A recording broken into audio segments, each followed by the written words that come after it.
1 Pedro, capítulo 5.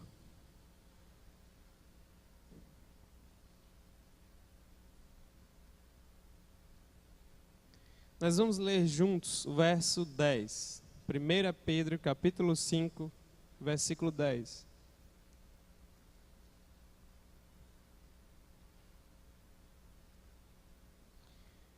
Me acompanhe na leitura. Ora, todos, ora, o Deus de toda a graça, que em Cristo vos chamou à sua eterna glória, depois de terdes sofrido por um pouco, Ele mesmo vos há de aperfeiçoar, firmar, fortificar e fundamentar.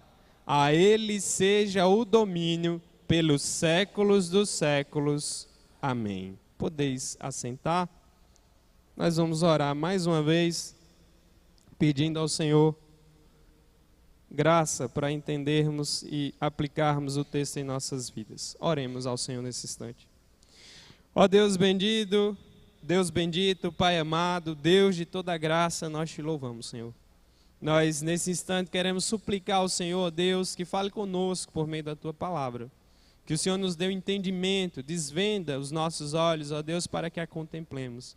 Nos permita crescermos na graça e no conhecimento do Senhor. E dessa forma, ó Deus, sermos ainda mais, ó Deus, tocados pela Tua glória, pela Tua beleza através da Tua palavra. Ó Deus, fale com cada um de nós aqui nessa noite. Transforma-nos para a Tua glória, em nome de Jesus. Amém.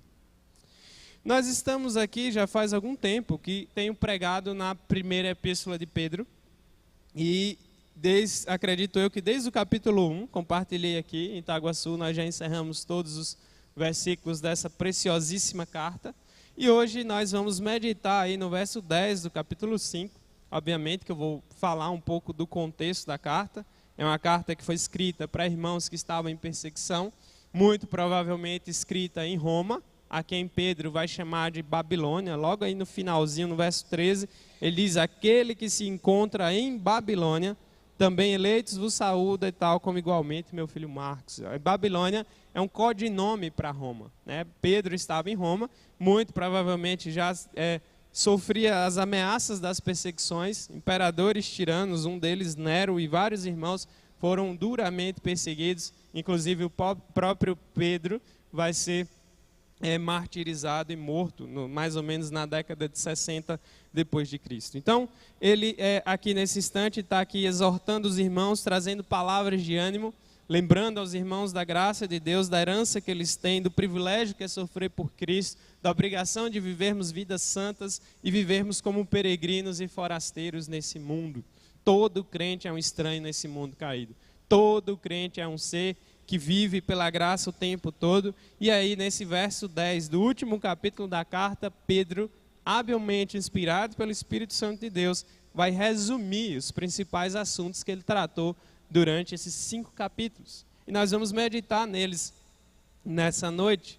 Então, Pedro, aí nesse trecho, só lembrando, antes de nós seguirmos no verso 10, no capítulo 5 ainda, a partir do verso 5, ele está aí, depois de ter falado com os presbíteros, ou seja, aqueles que são pastores, os oficiais da igreja, lembrando que presbítero, pastor e bispo são sinônimos, né? Não existe uma hierarquia como existe na igreja católica. Não, a Bíblia ensina que o presbítero, o bispo e o pastor são a mesma figura. Um não está acima do outro, apenas enfatiza aspectos diferentes do ministério. Então é importante ver que ele vai dar advertências e admoestações aí, e quando eu falo admoestações, não é dando bronca, são exortações de encorajamento, lembrando da glória de Deus, da glória que está proposta, das dificuldades da caminhada. Aí no verso 5 ele roga igualmente aos jovens, sede submissos aos que são mais velhos, e aqui tanto aos mais velhos no sentido do respeito aos idosos, como também aos líderes da igreja, porque muito provavelmente podia estar havendo aqui uma espécie de rebeldia por parte de alguns mais jovens na igreja que não respeitavam a liderança. E aí vai dizer: outro sim, no trato de uns com os outros, cingivos todos de humildade, porque Deus resiste ao soberbo, contudo aos humildes concede a sua graça. Humilhai-vos, portanto, sob a poderosa mão de Deus, para que ele em tempo oportuno vos exalte, lançando sobre ele toda a vossa ansiedade, porque ele tem cuidado de vós. Sede sóbrios e vigilantes. O diabo, vosso adversário, anda em derredor como um leão, que ruge, procurando alguém para devorar. Resisti-lhe firmes na fé, certos de que sofrimentos iguais aos vossos estão se cumprindo na vossa irmandade espalhada pelo mundo. O apóstolo Pedro está aqui relembrando aos irmãos, há uma série de lutas e dificuldades e perseguições. Ele lembra da necessidade de se manterem submissos à liderança, lembra da necessidade de se humilharem diante de Deus e entregarem as suas ansiedades a Deus, e lembra do inimigo terrível das nossas almas, que é o diabo. Ele usa a figura de um leão para representá-lo, um leão faminto, buscando a quem possa devorar. E se não fosse o poder de Deus e a graça de Deus, facilmente o diabo e os seus demônios nos devorariam e nos destruiriam. São seres espirituais malignos, rebeldes contra Deus, que têm vamos dizer, dedicado a atacar e minar a fé do povo de Deus no decorrer da história. Então, com tantas dificuldades, tantos ataques externos e internos, é necessário relembrar, saber, reforçar nas mentes o Deus de toda graça. E aí nós chegamos no verso 10, onde nós vamos refletir nessa noite. Ele diz, ora, em algumas versões talvez tenha mais, o Deus de toda graça. E é interessante observar isso, porque se estudarmos as outras religiões, apenas o cristianismo bíblico coloca Deus como Deus de toda graça. Um Deus que é gracioso, um Deus que é bondoso, um Deus que é misericordioso, um Deus de toda graça. E quando Deus se relaciona conosco, é sempre pela graça. Todas as vezes que Deus se coloca para falar conosco, para nos abençoar, nos direcionar, é sempre pela graça.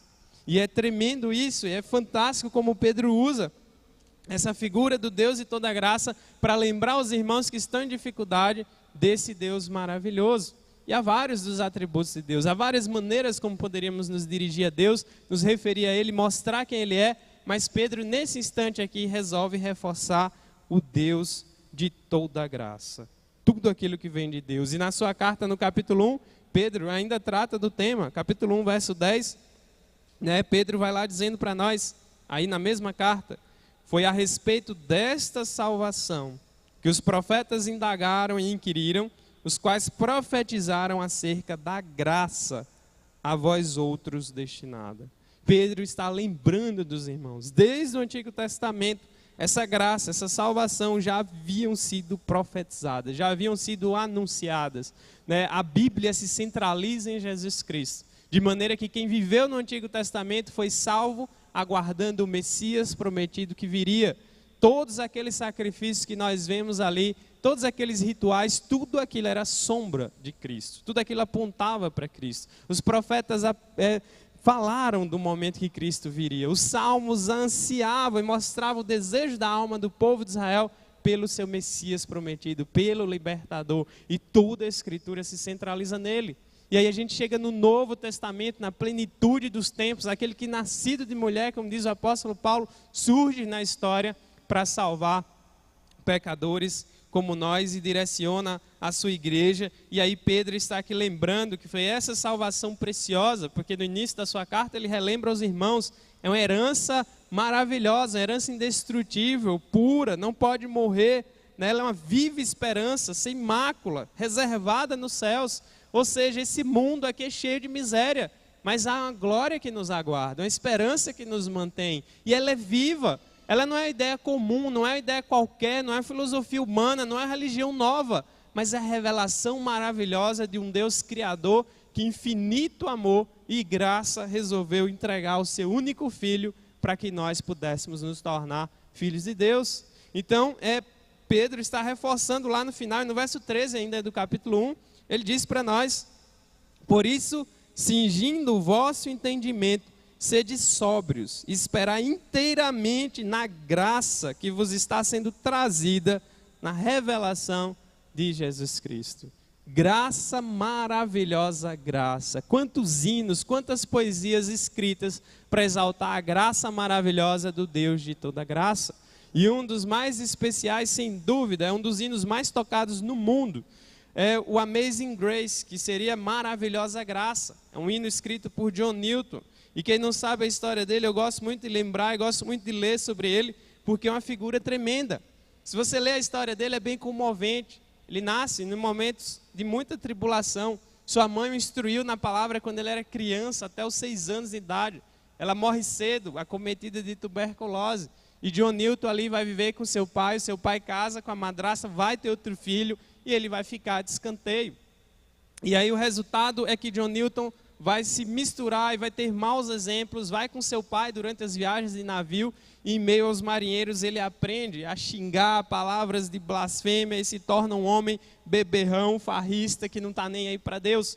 Tudo aquilo que a sua mãe havia ensinado, ele fazia questão de abafar na sua consciência. E John Newton vai crescendo, se desenvolvendo, e aí ele começa a trabalhar com navios, recebe muitas broncas do pai por ser um irresponsável, e aí então depois, por fim, ele vai se tornar um traficante de escravos, e é interessante observar que ele carregou muitas pessoas da África, inclusive ele chega ali na África a ser acusado de roubar um dos capitães, e depois ele vai ser escravizado igual o que ele fazia com as outras pessoas. Ele vai passar 15 meses como escravo, sofrendo, apanhando para pagar uma dívida por conta dessa acusação de ter roubado o capitão do navio. E ele experimentou na pele aquilo que ele vinha fazendo com os outros. E volta e meia, durante esses sofrimentos, na consciência e na mente dele, vinham as lembranças do que a mãe ensinou sobre Cristo, do que a mãe ensinou sobre a palavra, do que a mãe ensinou sobre o Evangelho. E isso o perturbava. E havia momentos que ele pensava que ele poderia morrer, e poderia morrer sem esperança, e poderia morrer sem Cristo. E aí então ele tentava mudar de vida, mas tornava a voltar a fazer o que era errado. Tornava a seguir os caminhos errados da vida. E tentava abafar a voz de Deus na sua consciência. E aí John Newton segue a vida, até que um belo dia, uma tempestade que sacode o barco a ponto de derrubar pessoas e o barco quase naufragar. Inclusive os homens diziam que iam jogar John Newton no mar, igual fizeram com Jonas. Porque diziam que era culpa dele, por ter blasfemado contra Deus. E aí então, por isso que eles estavam passando pela tempestade. Graças a Deus, John Newton não foi jogado ao mar. Ele mesmo tentou segurar a onda para que o barco não afundasse. E com todo aquele sofrimento e todo aquele medo, o que veio na cabeça dele foi o que a mãe ensinou, foi a palavra de Deus. E foi a necessidade e o pensamento de que se ele morresse naquelas circunstâncias sem perdão, ele estaria miseravelmente perdido. Então, John Newton, pela graça de Deus, foi salvo. E é essa graça que vai marcar sua vida, suas pregações, suas poesias. E ele escreve esse hino chamado Amazing Grace, que é maravilhosa graça, também traduzido para a nossa língua, cantado no mundo inteiro. E aí a tradução dele é bem bonita. Eu quero só falar para vocês porque ele é pequeno. E aí o hino diz assim: graça maravilhosa, como é agradável o som que salvou um miserável como eu. Estava perdido, mas agora eu me encontrei. Eu estava cego, mas agora eu vejo. E é tremendo como ele já começa o hino. Maravilhosa graça, era miserável. John Newton blasfemava contra Deus. John Newton zombava da Bíblia. John Newton zombava dos cristãos. E depois ele vai se tornar um pastor. E vai ser pastor durante 23 anos da sua vida. John Newton vai conhecer grandes homens da história da igreja, como George Whitefield e John Wesley. Ele vai pastorear William Cowper, que foi um grande poeta da igreja. Alguns hinos dele nós cantamos nos nossos hinários até hoje. E ele vai ser pastor também de um dos deputados ingleses da época, chamado William Wilberforce, que vai se tornar um homem que vai acabar com o tráfico de escravos na Inglaterra. Deus foi muito gracioso com John Newton. Por isso que não tinha como ele escrever, ele vai dizer: graça maravilhosa, como é agradável esse som que salvou um miserável como eu. Estava perdido, mas agora eu fui achado. Eu estava cego, mas agora eu vejo. E aí ele vai dizendo: foi a graça que ensinou meu coração a temer. A graça, os meus medos aliviou. Quão preciosa essa graça que apareceu na hora em que primeiro acreditei. E ele vai dizer: através de muitos perigos, trabalhos e armadilhas, finalmente chegamos. Foi a graça que nos trouxe salvos de tão longe. E a graça nos levará para casa. E a graça nos levará para casa.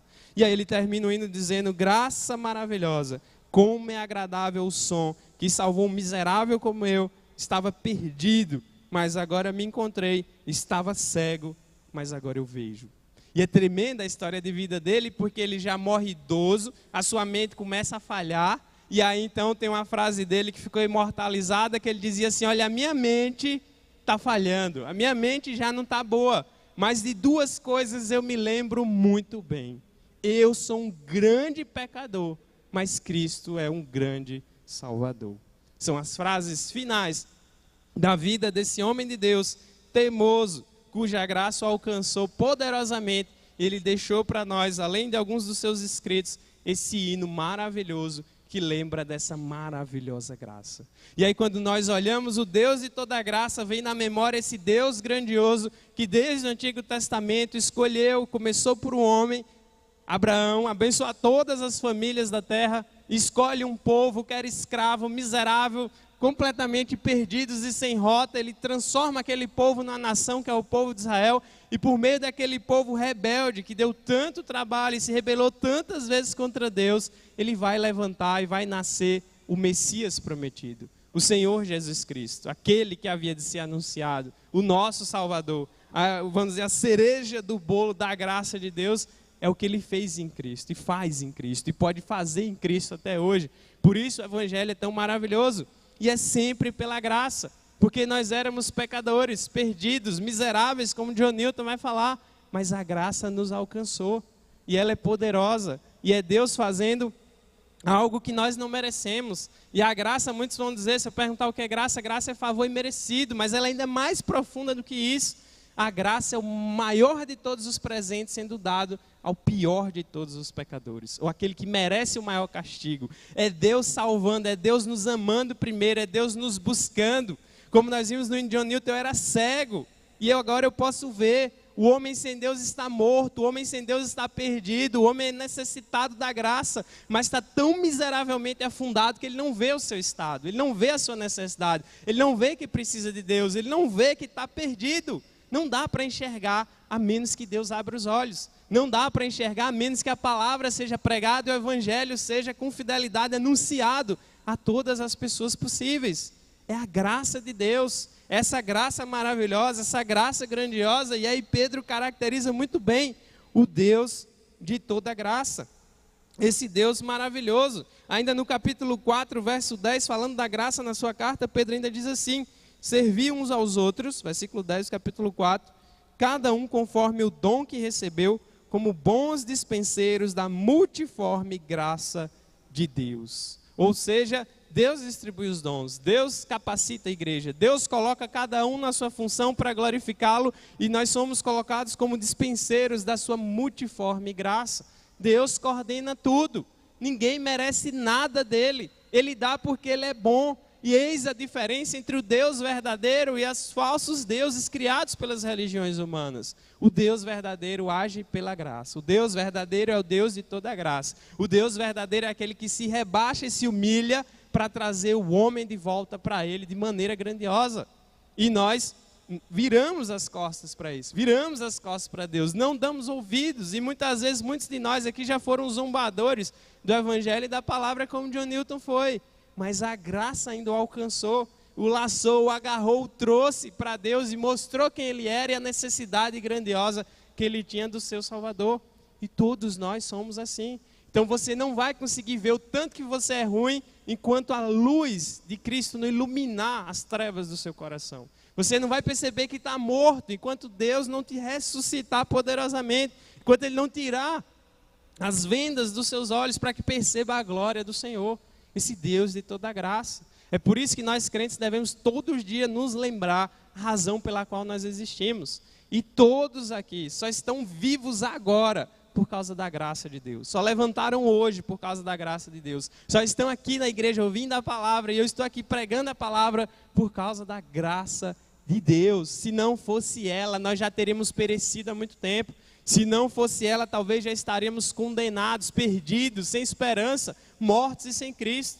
Terrível. Mas a graça maravilhosa é alcançada, é anunciada, e a palavra traz para nós. E Pedro lembra aos irmãos que estão em dificuldade: o Deus de toda graça. Olha, vai vir as perseguições, as difamações, as humilhações, o diabo, o mundo, a nossa natureza, mas o Deus de toda graça. E ele vai lembrando no verso 10 para nós, e aí ele vai continuando dizendo que em Cristo vos chamou a sua eterna glória.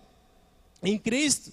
Aqui ele fala de uma doutrina que é preciosíssima, que é a união com Cristo. estarmos unidos a Cristo. Isso é algo tremendo e até difícil de descrever e caracterizar, mas a Bíblia traz para nós essa ideia de vivermos e morrermos e ressuscitarmos com Cristo. E isso é grandioso. Somos abençoados nas regiões celestiais em Cristo Jesus. Se vivemos, vivemos por causa da vida dele. Se morremos, morremos com ele. Se ressuscitamos, ressuscitaremos com ele. Devemos viver para a glória dele, de maneira que cada vez mais, tomados pelo Espírito Santo de Deus, nós vamos nos parecendo e sermos conformados à imagem de Jesus Cristo. É a razão da vida. Ele é perfeito em todas as coisas. Então, o Senhor é gracioso, ele vai dizendo que em Cristo, e perceba que Cristo é tudo, sem Cristo não tem como se achegar a Deus, sem Cristo não tem como conhecer a graça de Deus, sem Cristo não tem como ter vida verdadeira, sem Cristo não é evangelho, não é igreja e nada mais faz sentido.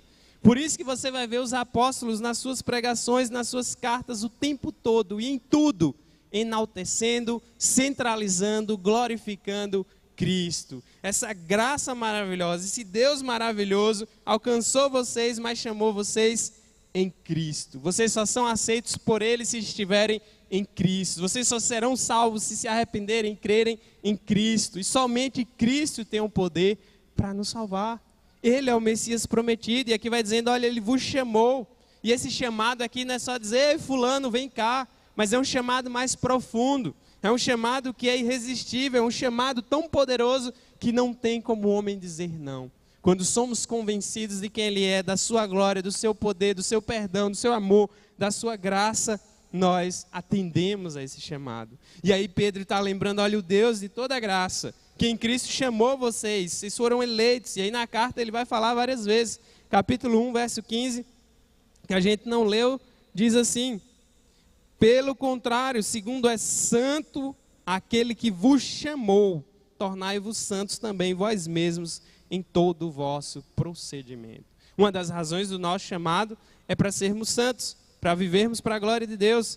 Capítulo 2 ainda, verso 5 aí da carta também, Pedro diz assim: também vós mesmos, como pedras que vivem, sois edificados casa espiritual para ser de sacerdócio santo, a fim de oferecer de sacrifícios espirituais agradáveis a Deus, por intermédio de Jesus Cristo.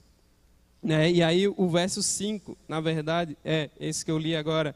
E aí continuando ainda na carta, Pedro também diz assim no verso 21 do capítulo 2. Se você abrir um pouco mais à frente aí, versículo 21 do capítulo 2, ele diz assim: porquanto para isto mesmo fostes chamados, pois que também Cristo sofreu em vosso lugar, deixando-vos exemplos para seguirdes os seus passos. Aqui é quando ele está falando do exemplo dos servos, do sofrimento, ele vai dizer, vocês foram chamados para isso. E isso é algo tremendo, é o chamado de Deus, é Deus nos colocando num lugar que nós não merecemos, nos chamando para uma graça, uma bondade, um tesouro que nós jamais seremos merecedores. Por isso que Pedro faz muito bem em dizer o Deus de toda graça. Em lembrar para todos aqueles que estão em dificuldades o Deus de toda graça. E lembrar que foi em Cristo que fomos chamados à sua eterna glória.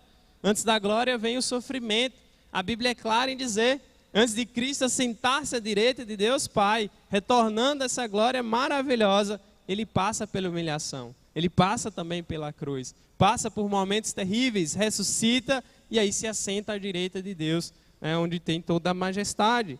E aí, então ele está dizendo para o povo de Deus, está dizendo também para nós hoje, esse Deus de toda graça, que nos chamou em Cristo para a eterna glória, compartilhando essa glória conosco. Depois de toda essa miséria desse mundo caído, perdido, dores, doenças, mortes, perseguições e tudo mais, a glória nos aguarda. A glória com Cristo, a vida eterna com o Senhor. Está mais próximo ainda e mais ciente ainda de quem é esse Deus de toda graça. E pela eternidade vamos nos lembrar disso, porque estaremos lá unicamente por causa da graça dele, unicamente por causa da bondade dele. E aí então ele segue na carta, no verso dizendo para nós, depois de ter sofrido por um pouco, e aqui vai entrar na questão do sofrimento. Perceba que Pedro não diz se sofrerem, mas é depois de terem sofrido, depois de passar pelo sofrimento. O sofrimento é inevitável na vida. Qualquer promessa do Evangelho dizendo que você não vai ter problemas nessa vida se seguir Cristo é mentirosa. Não vem do Evangelho, não vem da palavra e ela é falsa. A Bíblia é clara em nos dizer que esse mundo é marcado por dores, por causa do pecado, por causa da desobediência, o preço alto que se paga por se virar as costas para Deus e não obedecer a sua palavra. É um preço muito alto. A morte entrou no mundo, nada mais está como deveria estar. Tudo bagunçado e angústia e insatisfação nos nossos corações e nas nossas almas. E não tem descanso enquanto não nos voltarmos para Deus. Como dizia Agostinho, né, grande teólogo da igreja, fizeste-nos para ti e o nosso coração não encontrará descanso enquanto não repousar em ti. Que frase maravilhosa. Sua vida vai permanecer sem sentido enquanto você não se voltar para aquele que te criou. Sua vida vai permanecer vazia enquanto você não buscar obedecer ao Deus que te criou e te criou com a finalidade de glorificar o nome dele, mas que muitas vezes você tem vivido da maneira contrária. Vai sempre faltar alguma coisa, nunca vai chegar na felicidade, você vai correr e nunca vai se satisfazer, sempre vai ficar aquela coisa no coração, aquele desejo, aquela falta por algo mais, e sempre esse algo mais é Deus, a necessidade de Deus, a necessidade de estar com Deus, a necessidade de ter paz com Deus, e é tremendo. Então Pedro está lembrando, olha, depois de ter sofrido, e ele vai dizer por um pouco, porque se compararmos a eternidade com o Senhor, todo sofrimento aqui é temporário, é passageiro, é limitado, passa rápido. Então, se você voltar um pouco aí na carta, no capítulo 4, quando você olha o verso 12 e 13, que nós já lemos e pregamos aqui, vai dizer assim: amados, não estranheis o fogo ardente que surge no meio de vós, destinado a provar-vos, como se alguma coisa extraordinária vos estivesse acontecendo. Pelo contrário, alegrai-vos na medida em que sois co-participantes dos sofrimentos de Cristo, para que também na revelação da sua glória vos alegreis exultando. Alegrem-se por sofrerem junto com Cristo. E isso é um privilégio. E é uma graça de Deus sofrer por Cristo. E quem diz isso não sou eu, mas é Paulo, lá em Filipenses. Se você voltar um pouco, deixa marcado aí 1 Pedro. E lá em Filipenses, no capítulo 1 da carta de Paulo aos Filipenses, o verso 29 também tem uma dessas frases que mexem conosco. E vai dizer assim: porque vos foi concedida a graça de padecerdes por Cristo e não somente de crerdes nele. Interessante, Paulo está aqui escrevendo essa carta e fazem parte das cartas da prisão, momentos difíceis na vida do apóstolo Paulo, e como nós já vimos aqui, é uma das cartas que mais ele fala de alegria, e para ser mais direto, é uma carta que ensina a se alegrar de verdade em Deus, mas ele vai dizer que foi concedida a graça de não só crer em Cristo, mas também de padecer por Cristo. Ele vai dizer que isso é graça de Deus, e Deus é tão maravilhoso, tão glorioso, e tudo para ele é tão bom, que até aquilo de ruim que vem sobre nós, mas que nos aproxima dele, nos leva à perseverança, é algo bom, é algo que vem da graça dele. É um privilégio tremendo sofrer por amor a ele. Aí volte lá em Pedro, um pouco antes em Tiago, uma das cartas que nós também já vimos aqui, vai dizer lá no capítulo 1, também falando do sofrimento. Capítulo 1, verso 2 da carta de Tiago. É a carta que está antes de 1 Pedro. Meus irmãos, tende por motivo de toda alegria o passardes por várias provações, sabendo que a provação da vossa fé, uma vez confirmada, produz perseverança. Ora, a perseverança deve ter ação completa, para que sejais perfeitos e íntegros, em nada deficientes. Pensa só no quão duro é, ao mesmo tempo maravilhoso, e Tiago faz coro com os outros apóstolos dizendo: alegrem-se, e como Pedro diz na sua carta, exultem. É um privilégio ser participante dos sofrimentos do Senhor. Então a vida cristã vai ter sofrimento, a vida cristã nunca vai ser fácil, os crentes nunca vão ser bem vistos, mesmo que vivam a palavra como deve viver. É óbvio que a Bíblia vai dizer também, se você sofre por fazer o que é errado, isso não traz glória nenhuma. O próprio Pedro, na sua carta, vai falar para nós. Então, se você voltar no capítulo 4 aí de Pedro, no verso 14, ele diz assim: se pelo nome de Cristo sois injuriados, bem-aventurados sois, porque sobre vós repousa o Espírito da glória de Deus. Não sofra, porém, nenhum de vós como assassino, ou ladrão, ou malfeitor, ou como quem se intromete em negócios de outrem. Ou seja, não sofram por fazer o que é errado. Não sofram pelo pecado. Tem o crente que é chato, tem o crente que é incômodo, tem o crente que dá mau testemunho e é perseguido no trabalho, na faculdade, e ainda tem a cara de pau de dizer, olha, eu estou sendo perseguido. E está sendo perseguido muitas vezes por justa causa. Mas esse sofrimento, a glória desse sofrimento, a bem-aventurança de sofrer com Cristo é diferente.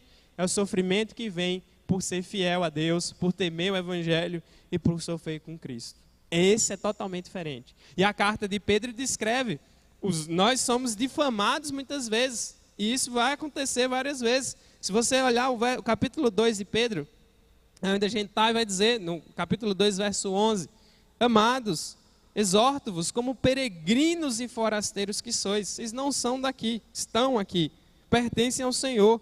E aí ele vai dizer, a vos absterdes das paixões carnais que fazem guerra contra a alma, mantendo exemplar o vosso procedimento no meio dos gentios, ou seja, dos incrédulos, para que naquilo que falam contra vós outros, como de malfeitores, observando-vos em vossas boas obras, glorifiquem a Deus no dia da visitação.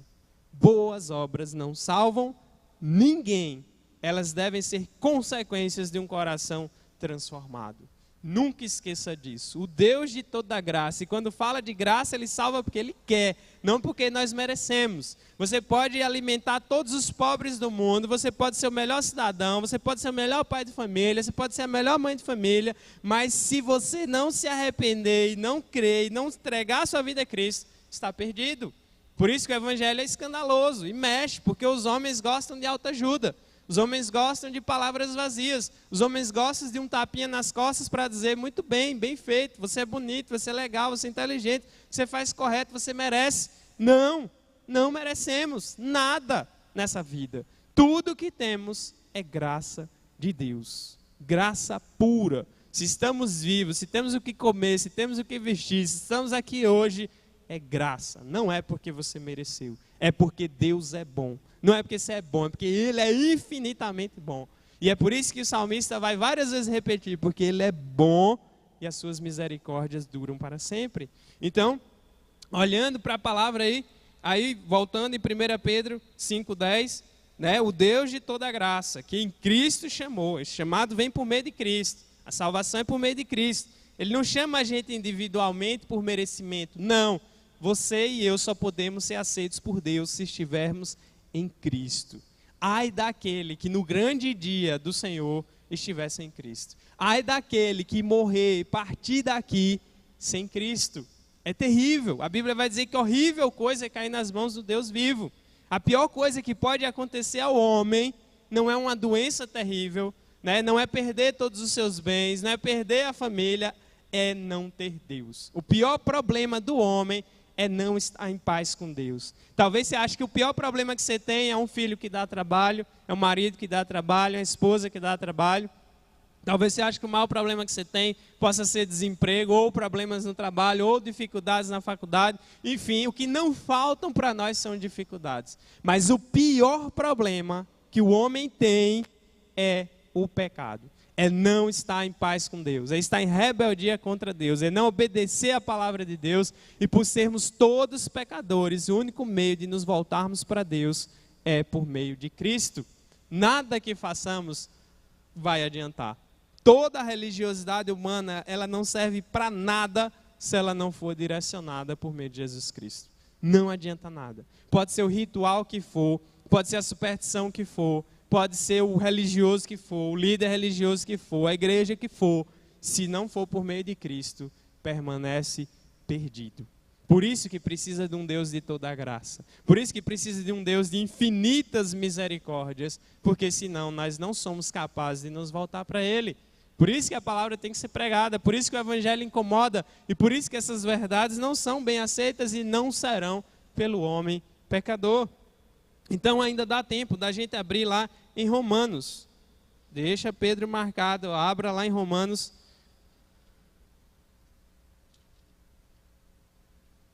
Romanos,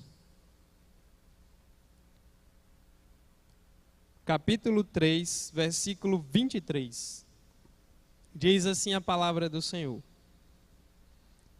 Pois todos pecaram e carecem da glória de Deus. E é o verso 24. Sendo justificados gratuitamente por sua graça, mediante a redenção que há em Cristo Jesus, a quem Deus propôs no seu sangue como propiciação, mediante a fé, para manifestar a sua justiça, por ter Deus, na sua tolerância, deixado impunes os pecados anteriormente cometidos, né? Tendo em vista a manifestação de sua justiça no tempo presente, para ele mesmo ser justo e justificador daquele que tem fé em Jesus. Pela graça, por sua graça, somos justificados gratuitamente em Cristo.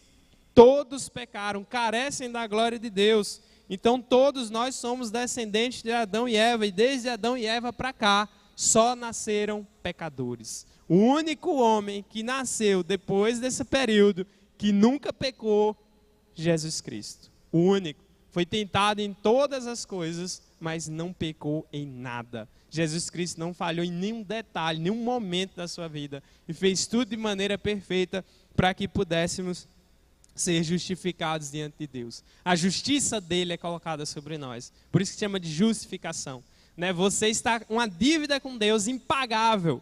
Nada que você possa fazer vai fazer com que Deus te dê a salvação.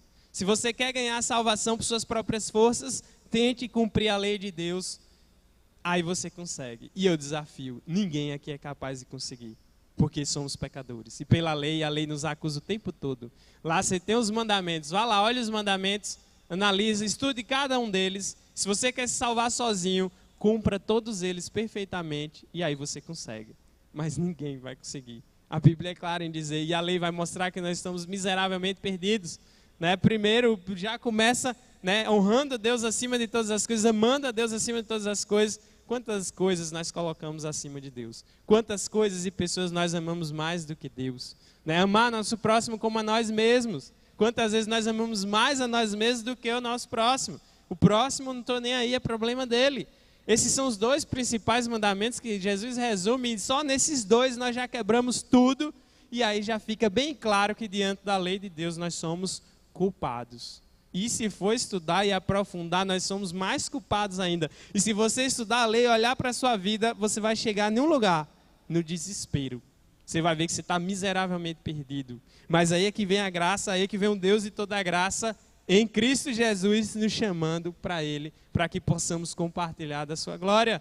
É bondade de Deus, é Deus pegando um defunto e levantando, é Deus pegando um morto e fazendo andar. E é assim que todos nós somos sem Deus. E nós nos iludimos, e nós nos enganamos. E as religiões fazem a gente pensar que somos bons. Porque, diferente do Evangelho de Cristo, todas as outras religiões ensinam alguma forma de salvação pelas obras. Faça isso e você conseguirá ser melhor. Faça isso e você não vai para o purgatório. Faça isso e você se livra da condenação do inferno. Faça isso e você vai se tornar um espírito mais evoluído. Você pode fazer o que você quiser, mas enquanto você não atender às exigências do Deus verdadeiro, Criador, Santo, Pai do nosso Senhor Jesus Cristo, você vai continuar perdido. Por isso que o Evangelho tem que ser anunciado. Você vai dizer, nossa, mas isso incomoda, nossa, mas isso ofende minha religião. Tu nem aí. O Evangelho ofende todo mundo. Não é só quem está fora da igreja. O Evangelho nos confronta todos os dias. O Evangelho nos lembra todos os dias, inclusive nós que fazemos parte, somos membros da Igreja Batista, que estamos em falta com Deus, é que fazemos pouco caso desse tesouro maravilhoso que Deus nos deu por sua graça. Quantas vezes vivemos de todo jeito? Quantas vezes seguimos nossas vidas religiosamente, temos preguiça de fazer as coisas mais básicas da vida cristã, e esquecemos do sacrifício feito por nós, do sangue derramado por nós, que fomos eleitos antes da fundação do mundo, que precisamos lembrar do Deus de toda a graça e temos essa mesma alegria, esse mesmo sentimento que havia nos irmãos também aqui do passado. Nós negligenciamos, e é por isso que o Evangelho vai chocar todo mundo, né? Então ele vai ofender sim, e Deus não vai pedir licença para falar com você, Deus não vai pedir licença para incomodar você, Deus não vai pedir desculpas, porque a verdade tem que ser dita independente de como você vai se sentir. E é importante que você saiba dela antes que você parta dessa vida sem Cristo. Porque depois, ai daquele que estiver sem o Senhor, ai daquele que desprezar tão grande salvação, ai daquele que não der ouvidos a esse Deus maravilhoso, o Deus de toda graça, que por meio do seu Filho nos chama para compartilharmos dessa eterna glória. Então, por isso que é um conforto muito grande. Lá em 1 Pedro, voltemos ao verso 10, e aí vai dizer: ora, o Deus de toda graça, que em Cristo vos chamou à sua eterna glória, depois de ter sofrido, ou seja, o sofrimento vai fazer parte da vida, vai doer, nós vamos chorar, vamos passar momentos difíceis, talvez nas nossas vidas pessoais, e também pelo fato de sermos cristãos, o mundo vai nos odiar, seremos perseguidos, seremos difamados, seremos zombados, seremos ridicularizados, e até mortos, como os vários irmãos estão sendo mortos agora em países na região do Oriente Médio e da Ásia, e eles estão dando a sua própria vida por amor a Cristo. E aí vai dizer: depois de ter sofrido por um pouco, e quando se compara com a glória que está por vir, com a bondade de Deus, é pouco tempo.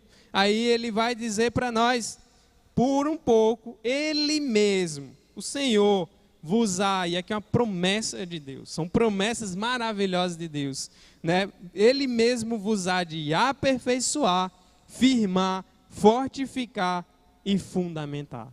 O mesmo Deus que salva é o mesmo Deus que mantém salvo. Nenhum crente de verdade, aquele que nasceu de novo mesmo, é crente por suas próprias forças. É crente porque foi inteligente para entender a palavra e se tornar um crente. Não, todos os crentes são salvos pela graça. Todos aqueles que nasceram de novo, foi a graça desse Deus maravilhoso que o alcançou. E todos esses crentes só serão mantidos e só chegarão no final da caminhada, como o John Newton também fala no seu hino, foi a graça que nos trouxe até aqui, foi a graça que nos fez chegar. Muitos de nós vamos chegar arrebentados lá. Eu me lembro de Russell Shedd, um exemplo, não sei bem se foi a frase dele, mas na internet circulou como a autoria dele. E ele vai dizer que naquele grande dia, muitos de nós estaremos lá como soldados feridos. Talvez sem as pernas, sem os braços, machucados, cheios de cicatrizes, doloridos, chorosos. Mas estaremos lá e seremos restaurados e seremos transformados. E a palavra vai dizendo para nós: Ele mesmo há de aperfeiçoar. E essa palavra aperfeiçoar no original tem a ver com remendar, tem a ver com restaurar. É a mesma palavra que os pescadores usavam para falar de remendar uma rede furada, ou um barco de guerra furado, que tinha que ser restaurado, tinha que ser completado, tinha que ser arrumado, porque estava todo destruído, rachado, com problemas, avarias. E aí vem esse Deus maravilhoso e aperfeiçoa. É a mesma palavra que ele está usando para nós, aperfeiçoar, emendar, completar. Ele usa isso para a nossa purificação. Então nós somos imperfeitos, nós estamos cheios de falhas, nós estamos cheios de pecados, nós estamos todos bagunçados. E esse Deus maravilhoso nos salva e ao mesmo tempo nos mantém salvos e nos aperfeiçoa. E para nos aperfeiçoar, Ele faz passar pelo sofrimento. Não tem jeito. O sofrimento é uma ferramenta que Deus usa para nos fazer lembrar que nós dependemos só dEle. Porque nós somos iludidos na vida. A gente se distrai com pouca coisa. Quando temos um conforto a mais, uma coisa a mais, a gente esquece de Deus com facilidade. Quando estamos nas farras das vidas, nas falsas alegrias, vamos dizer, deleitando simplesmente naquilo que temos materialmente, nos esquecemos com facilidade que vamos partir. Quantas pessoas fizeram planos para o fim do ano e não chegaram no fim do ano? Quantas pessoas passaram a temporada investindo em organizar uma casa e deixar do jeito que queria e não chegaram a ver suas casas prontas? Quantas pessoas programaram várias coisas na vida e não chegaram no final? E nós continuamos sem aprender a lição de que tudo vai passar e que o principal não está aqui e que nós não devemos viver alienados desse mundo, mas devemos viver aqui com a mente lá. E já dizia algum pregador do passado, agora eu me esqueci quem foi que falou, mas essa frase não é minha. Ele dizia assim: os homens que mais fizeram pela terra foram aqueles que mantiveram suas cabeças no céu. Os homens que sabiam da esperança que os aguardava e fizeram grandes coisas e honraram a Deus e glorificaram ao Senhor durante esse tempo. Então, nós estamos cheios daqui, nós estamos apegados aqui, nós temos medo de partir daqui porque nós estamos preocupados em deixar nossas coisas, em abandonar aqueles que amamos e que o nosso conforto, e porque vai doer, mas tem coisa melhor nos aguardando. E nós estamos apegados demais a tudo aqui, menos a Deus. Não quer dizer que vamos desprezar os outros ou não vamos amar os outros, mas quer dizer que devemos amar mais a Deus do que qualquer um e do que qualquer coisa. Então é importante a gente pensar nisso, e Deus vai nos aperfeiçoando. E aí aqui Pedro usa vários verbos: aperfeiçoar, firmar. Aquilo que está fora do prumo é colocado, é firmado como numa rocha, fortificado, fortalecido, para que não seja levado pelas tempestades, para que não seja abatido com facilidade. Isso é uma palavra de tremendo conforto e esperança em meio às dificuldades da vida. Não é por suas forças. Muitos de nós aqui desanimam, muitos de nós aqui estão frios na fé, muitos de nós aqui estão olhando para trás, ou cheios de mundanismo, ou cheios de pecado, ou vidas sem arrependimento, mesmo dentro da igreja, e não frutificamos porque esquecemos dessa herança maravilhosa. Esquecemos do Deus de toda a graça. Esquecemos que apesar de nós que Ele faz as coisas e nos abençoa, e Ele há de fortalecer o mais miserável de nós. Somos pecadores, somos limitados, dependemos de Deus. E nós precisamos dele para nos voltar para ele. E aqui a palavra está dizendo: ele há de aperfeiçoar, ele há de firmar, ele há de fortificar. São várias palavras utilizadas para trazer essa ideia de o que Deus faz conosco. E por fim ele há de fundamentar, dar um fundamento, fortalecer, manter você enraizado nele. Ele arranca a gente do mundo e nos traz para ele. É tremendo isso, são promessas maravilhosas, e saibam que as promessas de Deus, elas não falham, e elas serão cumpridas. Então Ele não está dizendo que vai nos livrar do sofrimento, mas no meio do sofrimento, Ele vai nos prover tudo isso, para que nós estejamos com Ele para sempre. Um dia tudo isso vai passar, toda lágrima será enxugada, toda dor passará, a morte passará, o diabo passará, o mundo passará, tudo será feito novo. E essa é a esperança que nos aguarda, a mesma esperança que Pedro começa falando na sua carta. E aí se você voltar ainda no capítulo 1, aí de Pedro, quando ele começa no verso 3 do capítulo 1, ele vai dizer: bendito Deus e Pai de nosso Senhor Jesus Cristo, que segundo a sua muita misericórdia, mas Deus é muito misericordioso, nos regenerou, fez nascer de novo, para uma viva esperança. E você só pode ver essa viva esperança se você nascer de novo, e é Deus que faz, mediante a ressurreição de Jesus Cristo dentre os mortos, mais uma vez a mediação de Jesus Cristo. Aqui não tem outro santo, não tem outro líder religioso, tudo centraliza em Jesus Cristo o tempo todo. Verso 4, para uma herança incorruptível, ou seja, uma herança que é imortal, não pode se corromper, não pode apodrecer, não passa como as heranças dessa terra. Quantas brigas miseráveis por herança nós presenciamos nesse mundo, mas essa herança aqui, essa herança maravilhosa, ela é incorruptível, ela não pode morrer, é sem mácula, ela é pura, ela é imarcessível, ou seja, o tempo não pode levar, reservada nos céus para vós outros, que sois guardados pelo poder de Deus, mediante a fé, para a salvação preparada para revelar-se no último tempo. Que palavra maravilhosa! Pedro está lembrando, olha o que aguarda vocês, né? Olha que prêmio maravilhoso, e isso vai se revelar no último tempo. As coisas estão acontecendo, vocês vão passar por sofrimentos, mas mantenham-se fortes e creiam no Deus de toda graça, porque Ele vai sustentar, Ele vai fortificar, Ele vai fortalecer, Ele vai fundamentar, Ele vai fazer tudo isso com vocês, né? Se você voltar agora lá no capítulo 5, né? E volta lá no verso 10, fortificar, fundamentar, e vem o verso 11, a Ele seja o domínio pelos séculos dos séculos, amém. O domínio. Há muitas passagens da Bíblia que diz a Ele seja toda a glória, mas aqui Pedro usou todo o domínio. Por que será? Justamente pelo fato de que devemos saber que Deus tem todo o domínio e sustenta tudo. E até as coisas ruins da vida estão no controle dEle. Todas as coisas cooperam para o bem daqueles que amam a Deus, daqueles que são chamados pelo seu propósito. Todas as coisas, tudo que é de ruim. Doenças, mortes, dificuldades, desempregos, labutas, tudo isso está ainda debaixo do controle de Deus. E nós devemos crer que Ele cuida de nós mesmo em meio às tempestades. Devemos crer que Ele cuida de nós mesmo em meio ao sofrimento. Devemos crer e saber que Ele nos conforta. E lembrar que Ele nos protege e nos livra. E por isso Ele está lembrando a Ele o domínio, é pelos séculos dos séculos. Não é como um prefeito que fica 4 anos ou um presidente, é para sempre. Ele é o soberano, domina tudo, controla tudo, tem todas as vidas nas suas mãos. E nós só estamos aqui agora porque Ele quis, porque Ele permitiu. Você só vai acordar amanhã de novo se Ele quiser, somente se Ele quiser. Então é Ele quem nos livra do mal, é Ele quem nos sustenta, é Ele quem nos guarda, é Ele que é a razão de viver. Ele é o Deus de toda a glória e Ele também é o Deus de toda a graça. Então antes, em verso que nós não lemos, nós vamos ver que Ele fala de humilhar-se, colocar ansiedade no Senhor, de sabermos que dependemos em tudo dEle. E Ele vai dizer, sejam sóbrios e vigilantes, porque o diabo anda ao vosso derredor. E uma das coisas que o diabo faz é tentar minar a nossa fé. John Piper, grande pregador batista norte-americano, ele diz, olha, o diabo ele come fé de crente no café da manhã.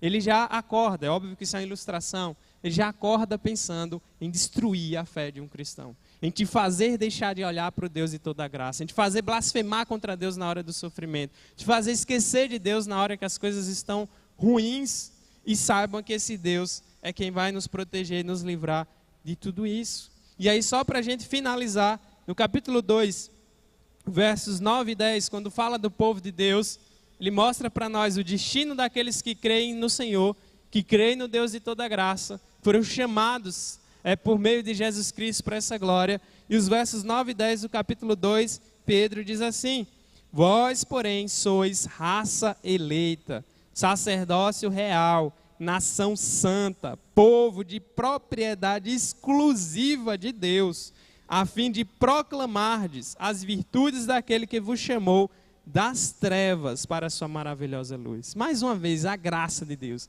Aquele que tirou você das trevas e trouxe para a luz. Aquele que fez enxergar que você estava indo para o inferno e estava sem Ele, miseravelmente perdido. E Ele faz isso e te faz um povo exclusivo dEle. E vejam que graça, aqui tem um grande privilégio e uma grande responsabilidade. E ele diz que a finalidade é proclamar as virtudes dele. É lembrar desse Deus maravilhoso. E ele nos tirou das trevas, nos trouxe para a luz. E somente quem pode te arrancar das trevas e trazer para a luz é Cristo. Somente quem pode fazer você perceber o quanto você é pecador é Cristo. Somente quem pode te convencer do pecado, da justiça e do juízo é o poder do Espírito Santo de Deus. E aí no verso 10 do capítulo 2 ele ainda diz, vós sim, que antes não erais povo, mas agora vocês são povo de Deus, que não tinhas alcançado misericórdia, mas agora alcançastes misericórdia. E aí então no fim da carta, quando ele finaliza nos cumprimentos finais, Pedro vai dizer, saudai-vos uns aos outros com ósculo de amor, paz a todos vós que vos achais em Cristo. Você se acha em Cristo, você tem paz, o crente é aquele que tem paz no coração, mas uma guerra na sua mente contra as suas paixões. Você pode dormir em paz, você pode dormir sossegado, você pode ficar tranquilo sabendo que se você morrer você vai estar com o Senhor. Você pode viver tranquilo sem estar preocupado com a morte, por saber que o principal já foi pago por você por meio de Cristo. Então essa paz que Pedro finaliza a carta, essa paz que vem do Deus de toda a graça, essa paz que o mundo não pode dar, somente em Cristo ela pode ser encontrada. E é uma graça maravilhosa. É a paz que te faz ficar tranquilo mesmo quando as tempestades atingem a vida.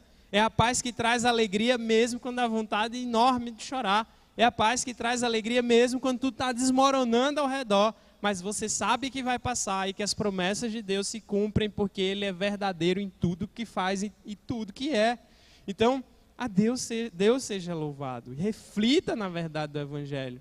Vai dizer que antes não era um povo. Talvez você não é povo de Deus ainda. Talvez você não nasceu de novo ainda. Talvez você ainda não enxergue essa glória. Talvez você ainda não esteja na luz. Talvez você ainda continue perdido. Mas você acabou de ver como a única maneira de você ir para a luz. De você ter paz real. De você ter uma vida real. De você conhecer, poder exaltar como Pedro, Deus de toda graça. Esse Deus maravilhoso e glorioso. Que salva, sustenta e cumprirá a sua palavra até o final. E um dia todos, pela graça, estaremos com Ele para sempre. Toda a dor passará, toda a miséria passará. E essa é a esperança que move todo filho de Deus verdadeiro na face da terra. Que Deus nos abençoe e aplique as suas palavras aos nossos corações.